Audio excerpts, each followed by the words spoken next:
Haleluya. Shalom Bapak Ibu yang dikasih Tuhan. Senang kembali berjumpa untuk memberitakan firman Tuhan. Dan topik kita kali ini adalah sembuh setelah mandi di sungai Yordan. Dari 2 Raja-Raja pasal yang kelima ayat yang ke-14.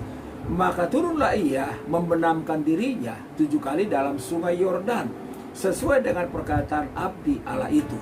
Lalu pulihlah tubuhnya kembali seperti tubuh seorang anak, dan ia menjadi tahir. Nah, saudara yang dikasihi Tuhan, perikop yang kita baca berbicara tentang seorang panglima Raja Aram yang bernama Naaman. Dia seorang panglima yang sangat luar biasa karena dia punya pasukan ribuan orang dan sudah biasa memenangkan peperangan-peperangan yang besar, sehingga dia adalah panglima yang sangat disegani. Nah, tetapi sekarang dia punya persoalan karena dia sedang sakit. Adapun penyakit dari panglima Raja Aram ini adalah dia sedang sakit kusta, di mana sakit kusta adalah penyakit yang sangat mengerikan. Kenapa? Karena penyakit kusta adalah penyakit kulit yang luka-luka, semua tubuhnya ada borok-borok dalam tubuhnya, semua tubuhnya bisa bernanah, sehingga kalau dia pakai baju itu sangat menyakitkan, sehingga kalau dia sedang mandi itu sangat menyedihkan. Dan yang luar biasanya, penyakit kusta pada zaman itu belum ada obatnya, sehingga sekarang posisi panglima Naaman tinggal tunggu mati secara perlahan-lahan. Penyakit kusta menjadi sangat mengerikan. Kenapa? Karena itu menjadi sebuah tekanan secara psikologis, karena walaupun dia punya keluarga, walaupun dia punya istri yang sangat dikasihinya, tapi dia nggak bisa menyentuh orang yang dikasihinya. Kenapa? Karena penyakit kusta adalah penyakit yang menular. Itu sebabnya kalau seseorang menderita penyakit kusta, dia dijauhi orang, dia disingkirkan orang, dia biasanya orang buang muka kalau lihat dia. Nah, itu sebabnya secara psikologis dia itu sangat tertekan. Panglima Naaman, seorang yang berkuasa, punya jabatan, dia punya kekayaan, tapi kekayaan dan jabatannya tidak bisa menyembuhkannya. Tetapi yang luar biasa, Bapak Ibu dikasih Tuhan, ketika dia mandi 7 kali di sungai Yordan, Alkitab bilang dia menjadi sembuh, dia menjadi tahir. Nah, pertanyaannya adalah, apakah sungai Yordan punya kuasa? Apakah sungai Yordan sungai yang ajaib sehingga dia dapat menyembuhkan orang? Jawabannya sederhana, tidak. Karena sungai Yordan sungai biasa. Cuman sungai Yordan Tuhan pakai sebagai sebuah sarana untuk menyembuhkan Naaman. Yang menyembuhkan Naaman adalah Tuhannya orang Israel, Tuhannya orang Ibrani. Karena itu pertanyaan sederhana, kenapa panglima Aram Naaman mengalami kesembuhan di sungai Yordan? Yang pertama, karena Naaman belajar mempercayai kesaksian orang lain. Nah, saudara yang dikasih Tuhan, kesembuhan panglima Naaman itu diawali dari kesaksian seorang hamba perempuan, yaitu orang Ibrani yang diangkat, yang ditawan menjadi seorang hamba dan bekerja di rumah panglima Naaman. Ketika dia melihat tuannya sedang sakit, lalu dia berkata, "Tuan, di Ibrani ada seorang nabi yang dapat menyembuhkan Tuhan." Nah, saudara, pada awalnya ketika dia bersaksi, Naaman agak ragu-ragu, agak skeptis dengan kesaksian perempuan itu. Masa dia bilang, masa ada orang yang bisa menyembuhkan kusta? Tetapi karena perempuan itu bersaksi dengan yakin, dia berkata, Allah saya nyata, Allah saya dapat menyembuhkan.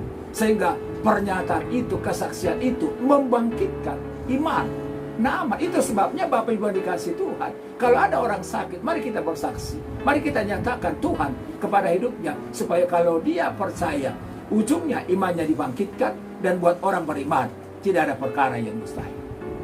Kenapa Naaman mengalami kesembuhan? Yang kedua adalah karena Naaman belajar menjadi orang yang rendah hati. Memang Naaman seorang panglima, dia punya kekuasaan, dia punya jabatan, dia punya kekayaan, sehingga Naaman menjadi seorang yang sombong. Itu sebabnya ketika dia sedang menghadap Nabi Elisa, lalu Elisa tidak mau menjumpainya, dan Elisa cuma menyuruh seorang hamba untuk berkata kepada Naaman, "Pergilah ke sungai Yordan dan mandilah di sana 7 kali, maka kamu akan sembuh." Nah, mendengarkan pernyataan dari hamba Nabi Elisa, dia menjadi marah, dia menjadi kecewa karena Nabi Elisa tidak menjumpainya, sehingga dia berkata, siapa itu Nabi Elisa? Saya pikir dia datang menjumpai saya, dan saya pikir dia akan panggil Tuhannya lalu menumpangkan tangannya berdoa buat saya. Tapi sekarang dia nggak mau berjumpa dengan saya. Lalu dia mulai marah, dan dia kembali dalam perjalanan pulang. Dan juga ketika dia mau mandi di sungai Yordan, dia juga masih sombong. Dia berkata, apakah tidak ada sungai di negeri kita yang lebih baik, sehingga saya mesti mandi di sungai Yordan yang kotor ini? Dia merendahkan sungai Yordan, dia merendahkan Nabi. Tetapi ketika dia mulai belajar menjadi orang yang rendah hati, dia taklukkan egonya, dia masuk mandi di sungai itu, dia menjadi sembuh. Artinya gini, orang yang rendah hati, kalau dia percaya pasti akan Tuhan tolong. Nah, tapi sebaliknya orang yang sombong, Alkitab bilang dia akan direndahkan Tuhan. Yang ketiga, kenapa Naaman mengalami kesembuhan di sungai Yordan? Yang ketiga, karena dia belajar mempercayai kuasa Tuhan. Nah saudara, di negeri Aram ada juga dewa-dewa yang disembah sebagai Allah yang Maha Kuasa. Ada namanya Dewa Rimon, di mana Naaman selalu mempersembahkan korban kepadanya. Tapi yang luar biasa adalah, sekalipun dia disebut Dewa yang Maha Kuasa, tapi dia tidak bisa menyembuhkan penyakit Naaman. Tetapi yang luar biasa, ketika Naaman mulai mempercayai kuasa Tuhan orang Israel, lalu dia mulai masuk ke sungai Yordan, Allah yang tidak terbatas itu dapat memakai sungai Yordan menjadi sarana untuk menyembuhkan. Itu sebabnya jangan pernah batasi kuasa Tuhan. Tuhan nggak bisa dibatasi oleh waktu, nggak bisa dibatasi oleh cara. Bagi Tuhan tidak ada yang mustahil, karena Allah orang Israel, Allah yang berkuasa di sorga dan di bumi, Allah yang kita kenal di dalam Yesus Tuhan. Yang keempat, kenapa Naaman mengalami kesembuhan di sungai Yordan? Karena dia belajar taat total kepada firman Tuhan. Saudara, Naaman disuruh mandi di sungai Yordan sebanyak 7 kali. Pertama sekali belum sembuh, kedua belum sembuh, ketiga belum sembuh. Yang ketujuh baru dia sembuh.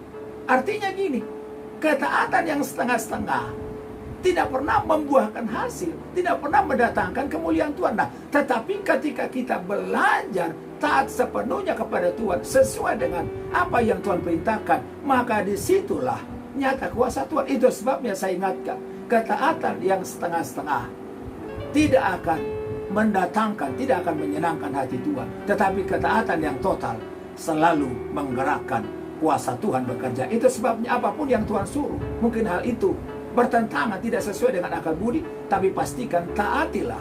Karena saya percaya di dalam setiap ketaatan Tuhan selalu menyatakan kuasa dan kemuliaan. Doa saya, Tuhan Yesus memberkati Bapak Ibu. Haleluya.